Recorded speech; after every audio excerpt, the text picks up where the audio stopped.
Mas o fato dele fazer isso não pode ser o único elemento para você avaliar. Na época de Jesus, eu estou lendo lá no canal Bandidos, Profetas e Messias. Você tinha sicário, você tinha zelote. O sujeito, o sicário é quem já jogou Assassin's Creed, por exemplo. O sicário é um Assassin's Creed. Ele vai lá no meio com aquela faquinha, matou. Eram terroristas. Do ponto de vista romano, eram terroristas e Roma ia lá e matava. E, inclusive, Jesus não foi o que mais sofreu, não.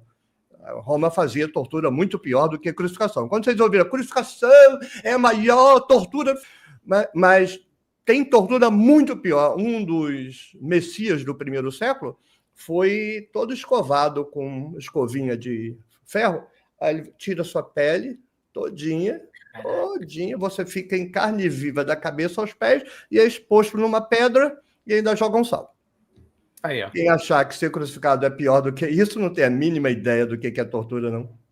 Pois é. Então, os narradores, eles lidam com tradição que eles recebem, aí eles usam uma tradição a favor deles, eles pegam uma tradição e transformam uma tradição a seu favor, que é mais ou menos aquela operação da mulher cirofenícia que ela pede para Jesus curar. O personagem, controlado pelo narrador, diz: eu não posso pegar o pão do filho e dar para o cachorro. Aí ela diz, ela vai pegar a tradição contrária a ela e vai usar a favor dela. Tudo bem que eu seja um cachorro, mas o cachorro come das migalhas. É isso que todo narrador faz, recebe a tradição desconfortável, porque ele agora vai vender Jesus para romano, aí, mas ele foi crucificado. E? Não, ele foi crucificado, mas subiu para o céu. Ou seja, virou um Kyrios, né? Sim. Virou um Kyrios. Então, Jesus é transformado nos evangelhos de um terrorista para um Kyrios, um suspenso aos céus. E não porque os romanos estão fazendo isso, inventando isso. Porque os vendedores do Badulac precisam criar uma mercadoria que seja comprada pelos romanos. Quer dizer, a ideia de quem acha que Roma inventou não é uma coisa de um debilóide, porque o Novo Testamento, obviamente, é todo montadinho para um auditório romano. Mas é como se eu vendesse água, e aí onde eu vou? Eu vou lá para o deserto vender água, eu não vou para a Groenlândia. Então, você vai vender o seu produto para romano e o seu produto é contrário ao romano, das duas uma. Ou você procura um público que queira um terrorista, ou você muda o seu produto. No caso da igreja, ela não tinha como mudar o público dela. Ela estava inserida dentro do Império Romano. Então, o que você vai fazendo com Jesus, que era judeu, não interessa, para romano, e era um terrorista? Você faz ele virar um semideus grego e depois um Kyrios romano. Pronto. Mas, então, o problema de quem vê uma operação romana é porque ele está com o olho na missa, mas não está com o olho no padre. Ele viu o fenômeno de referência, interpreta o fenômeno errado.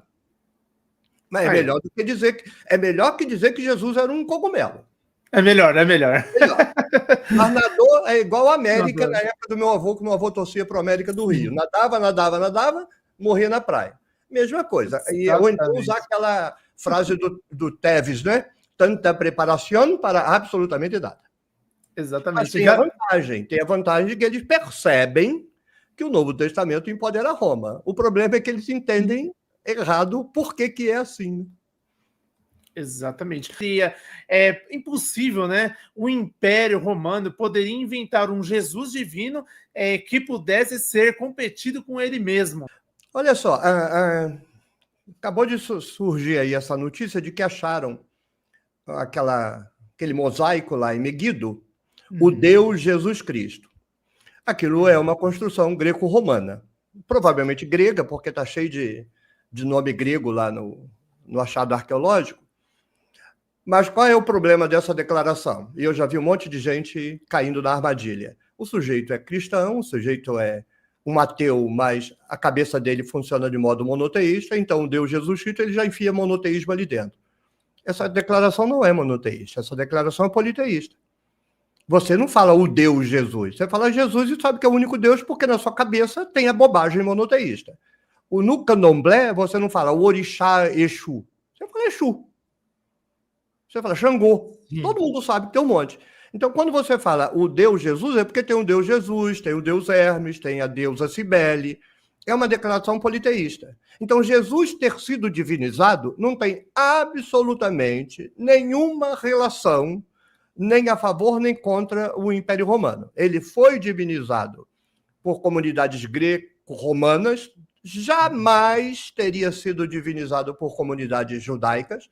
A divinização de Jesus não é obra de judeus, e eu digo judeus cristãos, é obra de cristãos, como Antioquia os chamava, né, os cristianos, e gregos e romanos. Então eles divinizam Jesus, mas divinizam Jesus como mais um. A igreja, no início, ela é plural, ela é como a igreja hoje, evangélica. Se você pega o quadro brasileiro, uma igreja evangélica em cada esquina, mas não é que é filial da mesma franquia. Você tem franquias diferentes em cada esquina. Então, hoje a gente tem para mais de 1000 igrejas diferentes. Não é, eu espero estar sendo claro, não é que você tem uma igreja católica com 1000 paróquias. Não, você tem 1000 tipos de igrejas diferentes. Na minha época de seminarista, só de denominação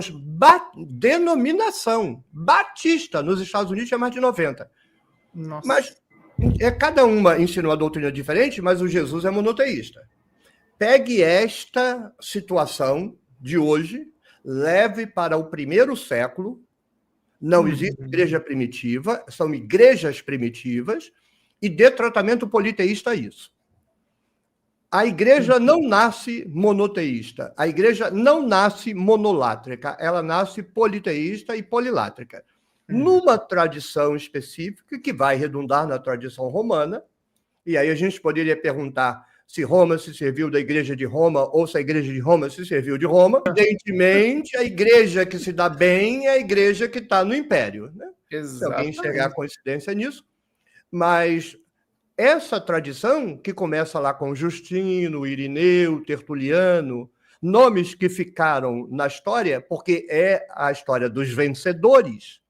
Mas, por exemplo, você pode pegar a obra de um desses vencedores, o Ireneu, Contra as Heresias, tem traduzido em português na coleção patrística da Paulinas. Ele chama de herege todos os outros cristãos, que eram cristãos igual a ele. Então, o fato de Jesus ter sido divinizado é uma questão. O fato de Jesus, divinizado, ter virado o único Deus, aí é outra discussão. A divinização em si não é o mesmo fenômeno de que o que Nicéia faz.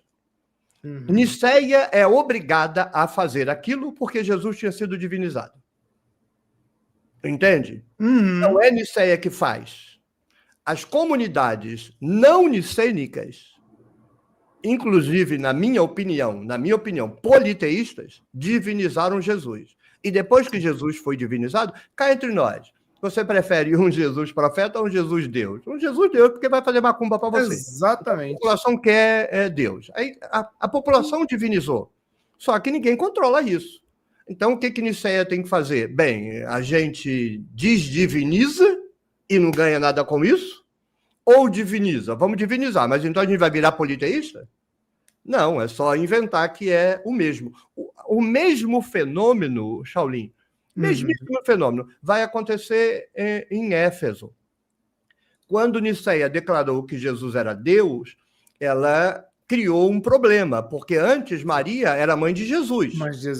Mas a hora que Jesus foi divinizado pelo concílio, Maria agora é mãe de Deus. Bem, então danou-se, porque então ela tem que ser deusa.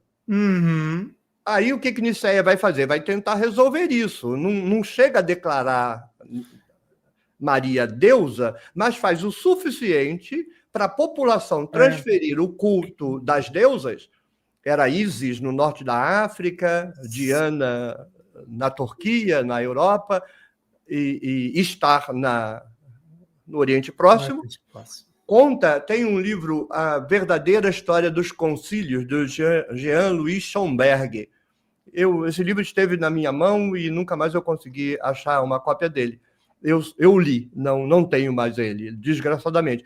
Mas ele dizia que quando saiu a proclamação do Concílio de Éfeso, que declarou Maria Theotokos, aquela que porta Deus, né? Bem, se ela porta Deus, na arca você não podia tocar que morria. Aí a Maria tem Deus dentro e é humana. Ela declarou que era Deus, mas não quis dar o estatuto de Deus para ela. Porque geraria um problema que é, então, a trindade, né? O Jean Luiz, inclusive, fala isso, que se está sobre a mesa se é uma trindade ou uma quaternidade. Porque se Maria é mãe de Deus, então ela é outra deusa, né?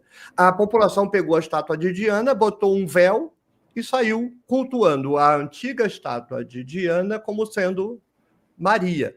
Então, a igreja se serviu da divinização prévia de Jesus, para mim, politeísta, ela se serve e controla, e depois ela se serve do culto das deusas. A operação política da igreja, não do Império Romano, da igreja, era muito inteligente. A igreja sempre foi muito inteligente.